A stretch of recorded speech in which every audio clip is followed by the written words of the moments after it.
Today we are gonna disclose a few secrets almost all the cafes hide from their customers.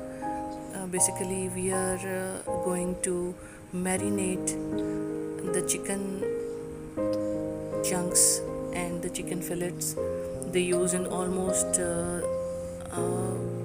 more than 60% of their recipes, and their grilled sandwiches, their pizzas, their rolls, and even their chicken omelets and fritters and sandwiches and burgers even. So for the sake, take one whole chicken chest pieces and thighs and legs. Also, make cut them into tiny chunks. Add 2 tablespoons of chili paste, 1.5 tablespoons salt or to taste, 4 tablespoons of buttermilk.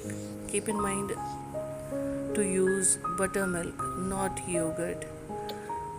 Then almost half a teaspoon of white pepper.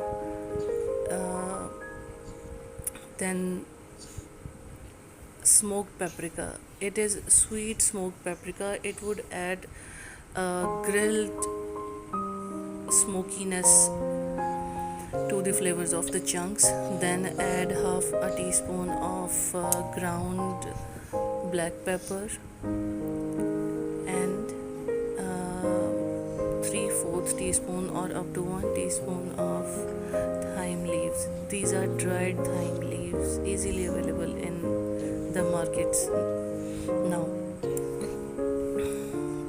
Mix them well and refrigerate at least half an hour before use, or you may freeze them in an airtight bag or container for later use.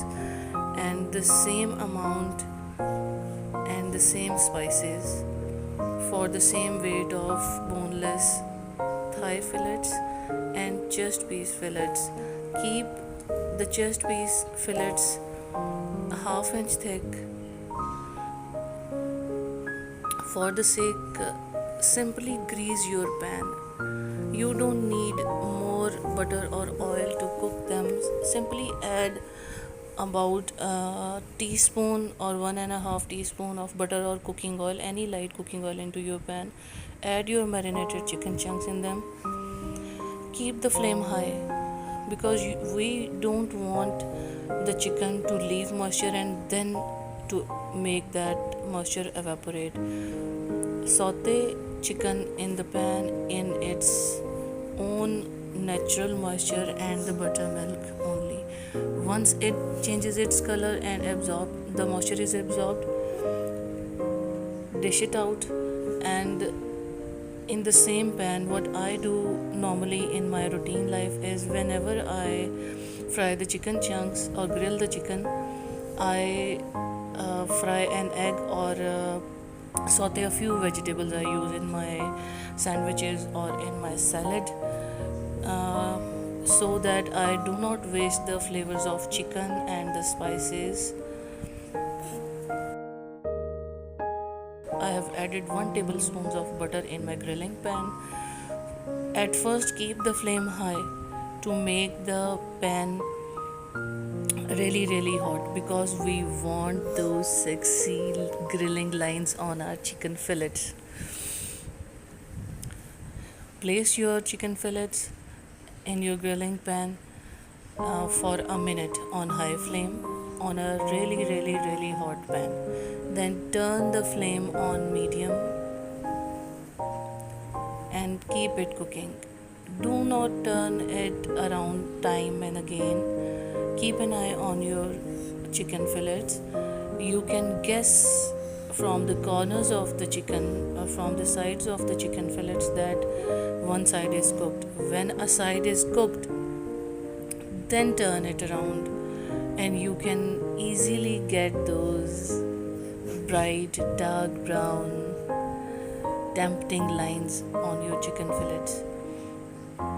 Once the other side is done, remove it from your pan. Either eat them as it is, or make sandwiches or burgers out of it, or serve them with your either pasta or with your greens. You may, if you are gonna make sandwiches right after the fillets are done, add a few cheese for those who want cheeseburgers or sandwiches, and after that, in the same pan, as you can see that there are spices and chicken flavors left on the grilling pan. Do not make the flame high.